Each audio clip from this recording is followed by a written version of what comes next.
Diss tracks are one of the most powerful weapons in the rap game that can change the industry overnight. Their deadly potential has been proven time and time again, most recently with Kendrick's chart-topping hit, Not Like Us, that tore an artist that many previously thought was untouchable into pieces. But before we talk about Kendrick's method of obliterating Drake, let's first reflect back to a few diss tracks that left their opponents straight up looking stupid.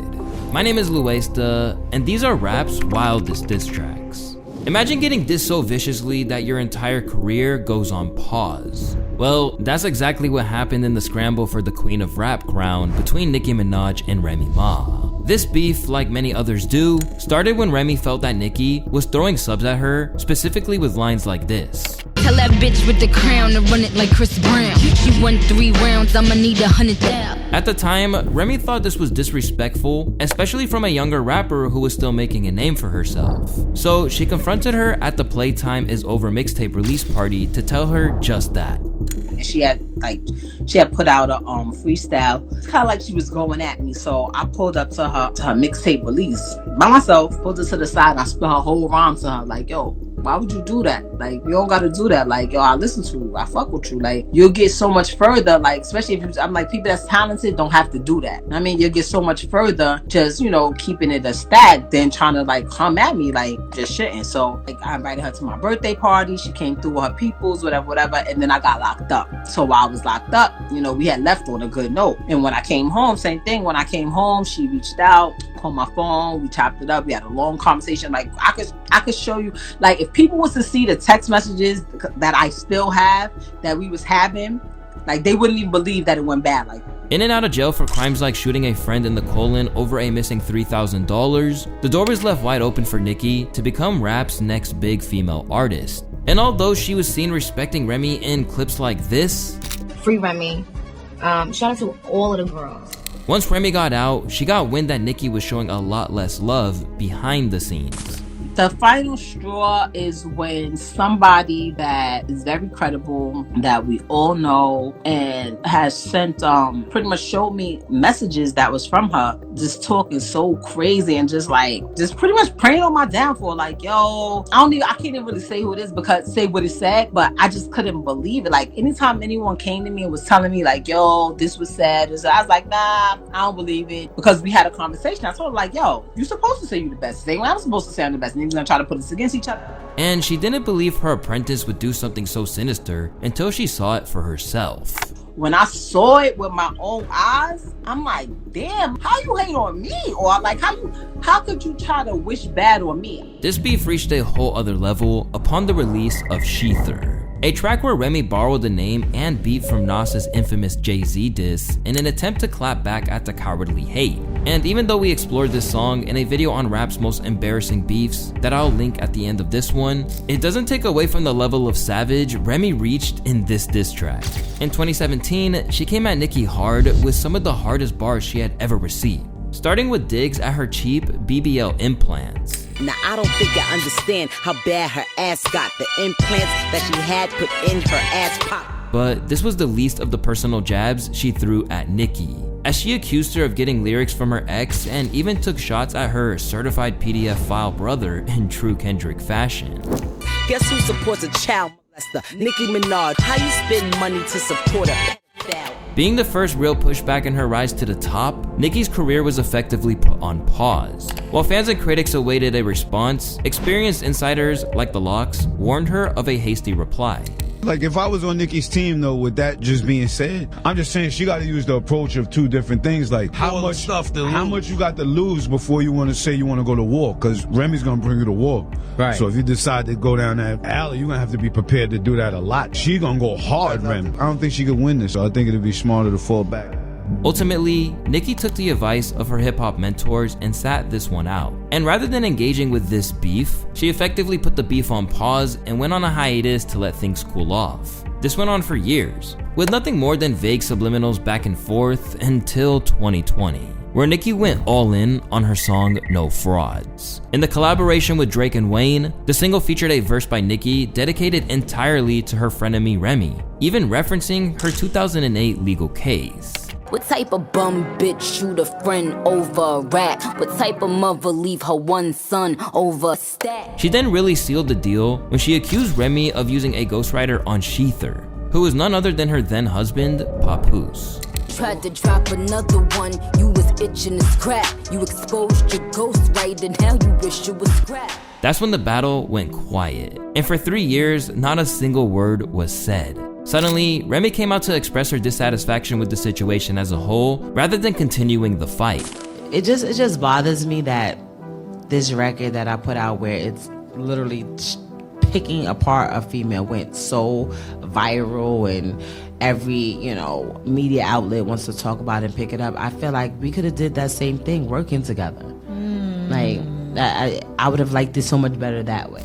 Ever since this feud, Remy's career has yet to come back alight the way it had back then.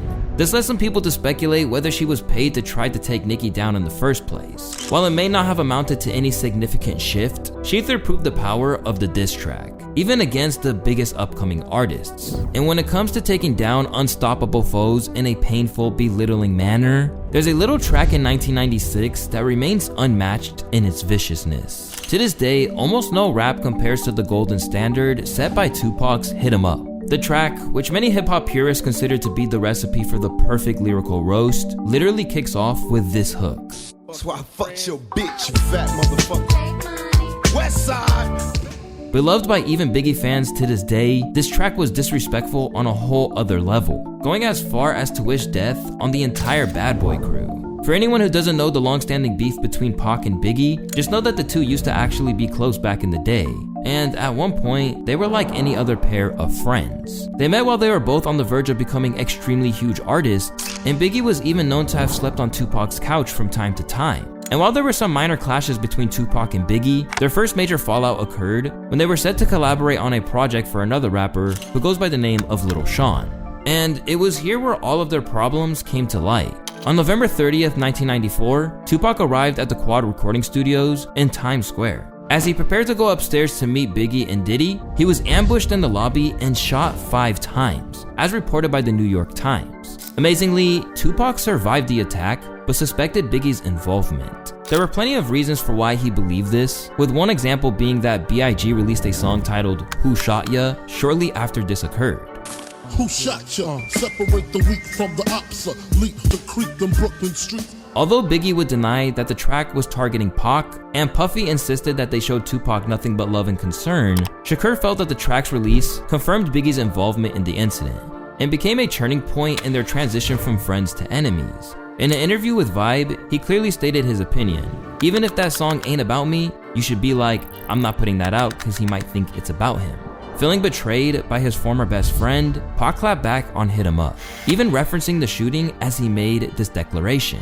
5 shots couldn't drop me, I took it and smiled, now I'm about to set the record straight. Once the track dropped, complete with allegations that Pac had smashed Biggie's wife, Faith Evans, the notorious B.I.G. was rightfully furious. And to give you some perspective on how big this song was, it was released 30 years ago and still managed to reach 700 million views on YouTube today. In an interview about the moment that it dropped, New York rapper Charlie Baltimore remembers the reaction from Biggie and Bad Boy when they first heard the song. It was somebody's video shoot, I don't remember whose, and Puff was there, and I just remember, Puff coming out. I think we pulled up, Puff came out, he was like, real somber looking, and he was like, yo, I gotta play this record.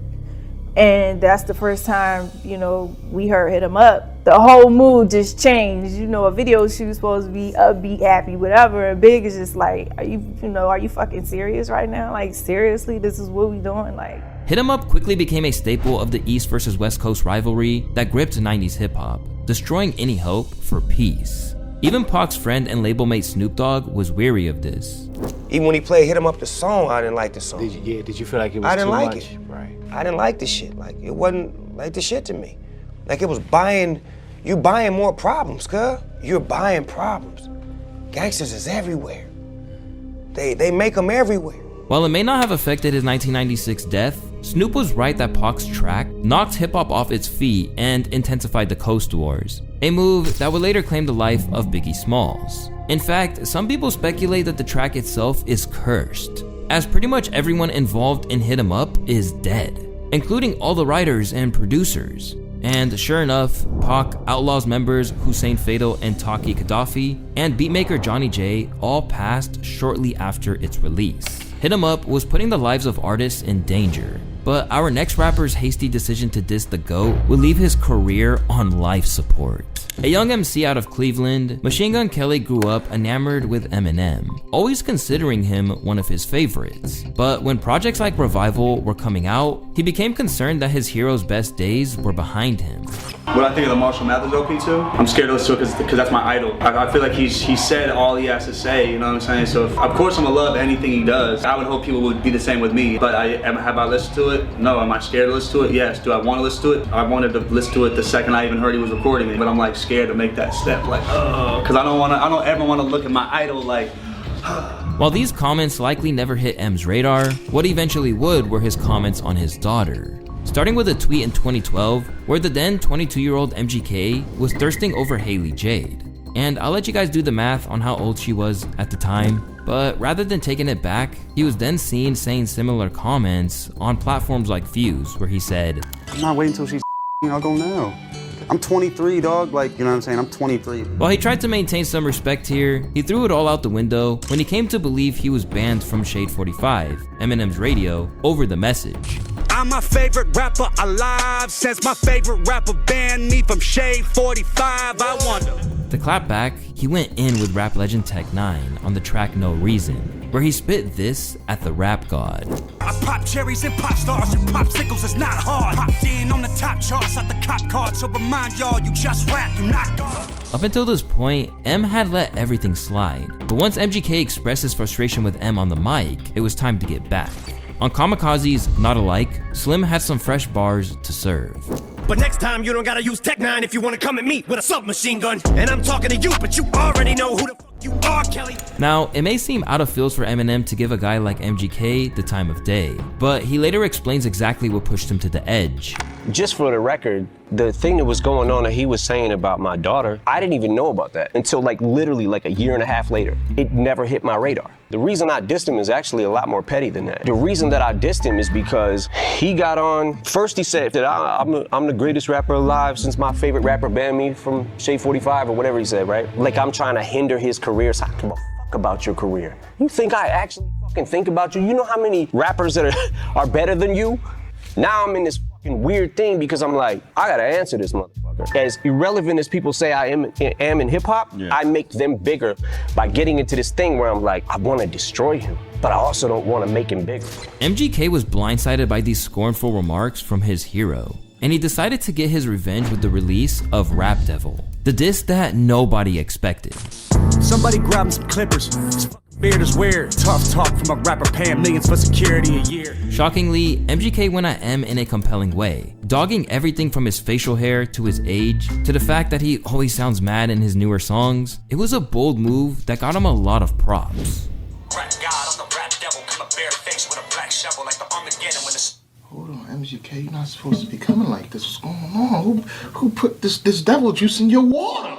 But it didn't take long for Eminem to clap back with a brutality on Killshot, where he claimed not only to give MGK his entire platform, but swore that he'd break it down just as easily. Now I got a back aim, yeah, bitch, pop champagne to this. It's your moment, this is it, as big as you're gonna get, so enjoy it. Had to give you a career to destroy it. Eminem refused to hold back here, and that should be the end of the story, right? But Rap Devil was compelling because, in a rare instance, it made people question if Eminem had been defeated. I thought Rap Devil was better than Killshot. I guess I'm in the minority because people been giving me flack for that. Killshot was a leg shot.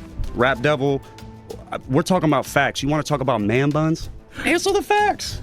I think people. You want to talk about a hairstyle I wore for a movie? A blockbuster movie in a 10-episode Showtime series called Roadies? I'm an actor, homie. How disconnected are you? You called me a mumble rapper? Oh. Even though MGK put up a worthy battle with his former hero, he has since changed his entire style and has barely touched rap ever since. It just goes to show the danger of coming after the rap god. Now MGK makes sad boy punk music, don't mess with Shady. Only Eminem could diss a rapper so hard that they changed genres.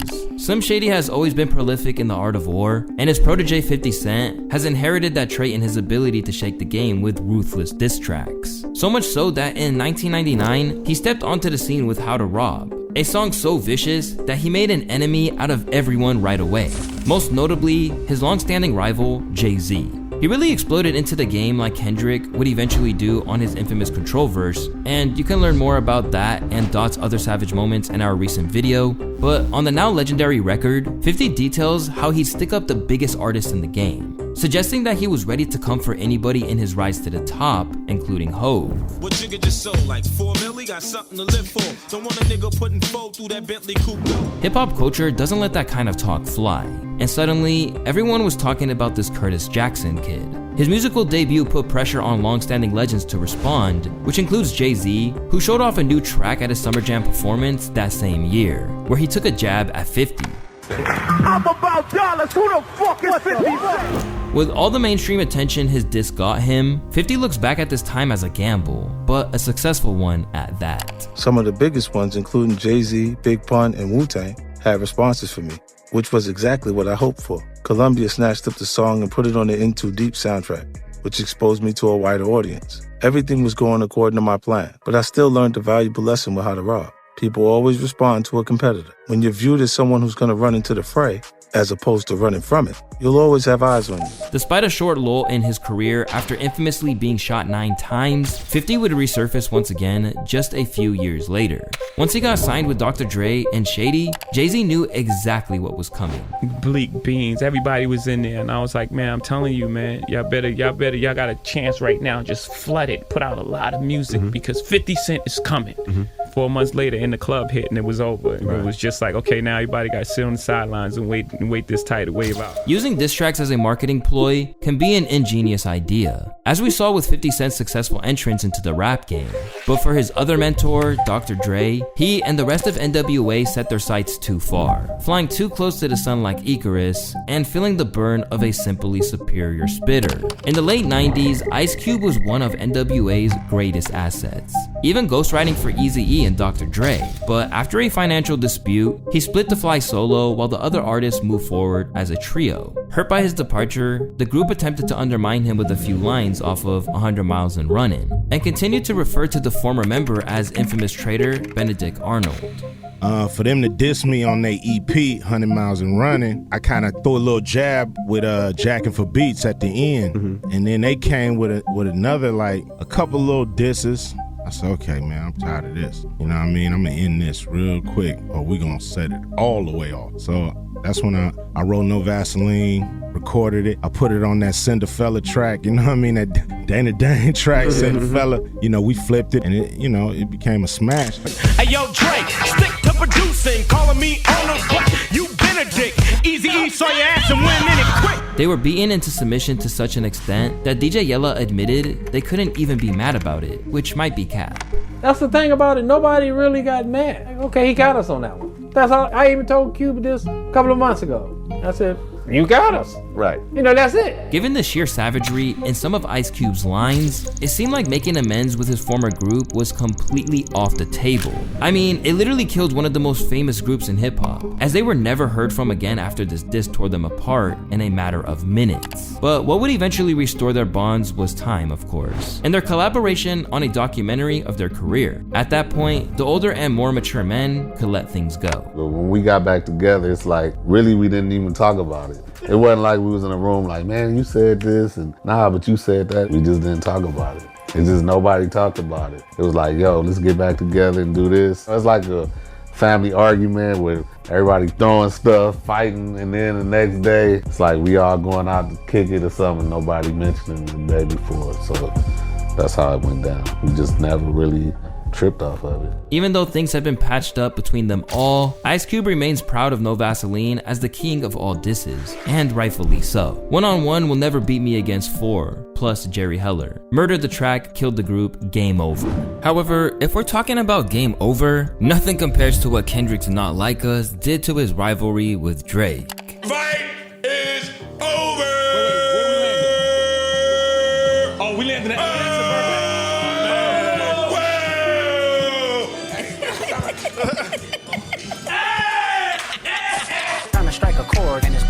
C minor.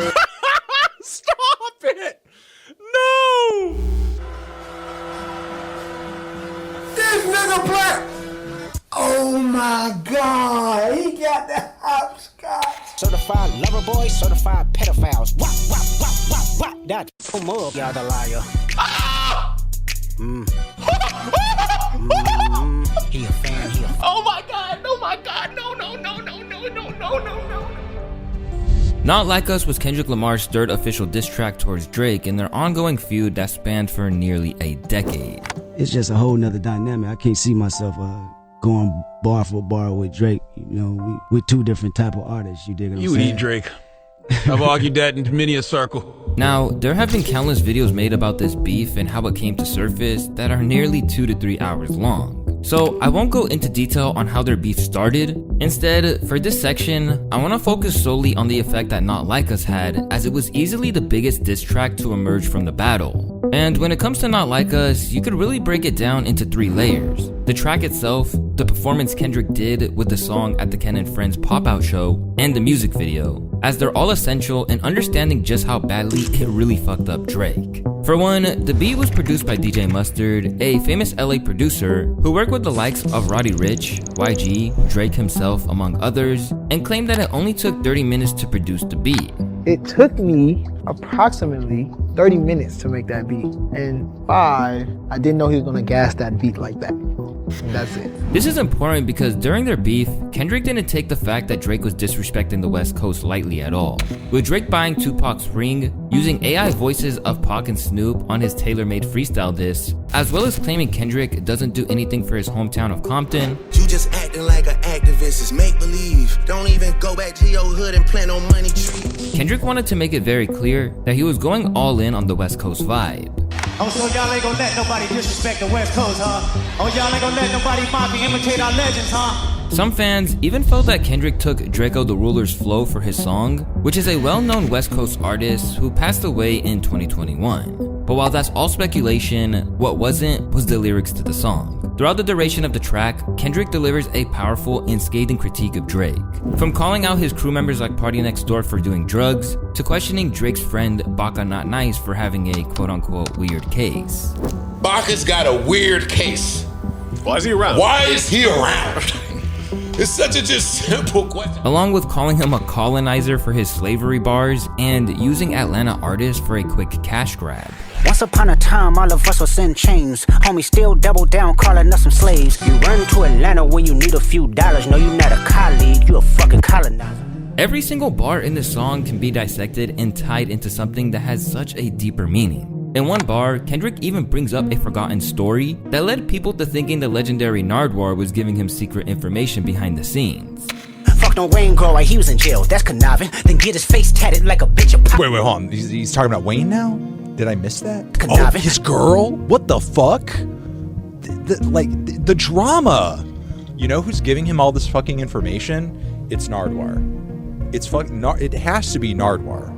The song is filled with crazy subliminals that tie crazily into each other. For example, the John Stockton line. In the beginning of the track, Kendrick makes a reference to passing a body like John Stockton, which, if you didn't know, is an NBA legend who played point guard for the Utah Jazz. What's interesting is that Stockton spent a large portion of his career playing alongside Karl Malone, which explains how he, quote, passed the body. However, it can also have to do with Malone being notoriously known for impregnating a girl who was 5 years below the age of 18 in 1983, when Malone was 20 years old.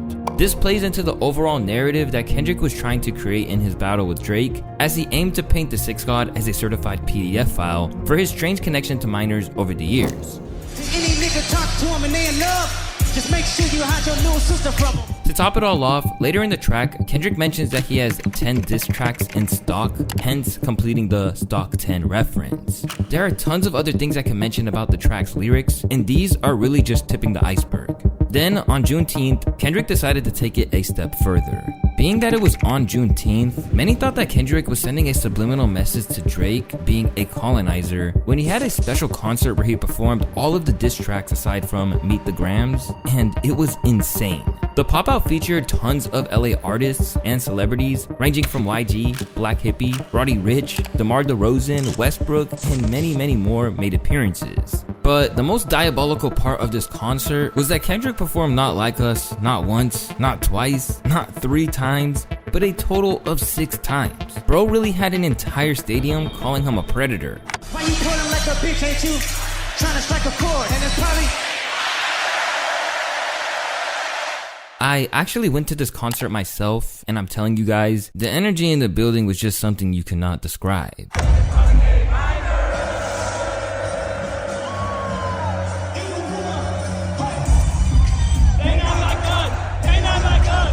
During the performance, Kendrick sported a red sweater and jeans, which fans found out was a direct reference to Tupac's 1994 Source Awards outfit, which is another dig at Drake for disrespecting the legend.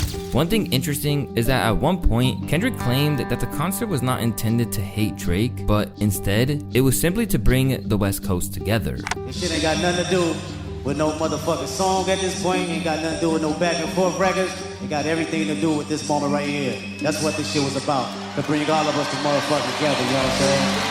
That's what this shit is about. But about 2 weeks later, Kendrick did something special on the 4th of July. A day that is known to celebrate the independence of the United States of America, Kendrick continued to play into the narrative that Drake was a colonizer from the day that he dropped the music video Alone. The video is full of crazy Easter eggs that left fans and critics alike depicting each of the scenes. The knock on the door in the beginning, the 17 push-ups with a picture on the wall, Kendrick crip walking over hopscotch, the sex trafficking crates that were black and white, the family dancing together, and the owl at the end, all had crazy deep meanings that led fans to come up with various theories. Today, the video sits at just over 70 million views. And speaking of numbers, this is where Kendrick really beat Drake at his own game. Not only did he make a smash hit that's been deemed as the song of the summer and has become an anthem in clubs worldwide, the song has also broke record after record, and oddly enough, replacing Drake songs. On his response track, Drake dropped some absolute mid that's not even worth discussing,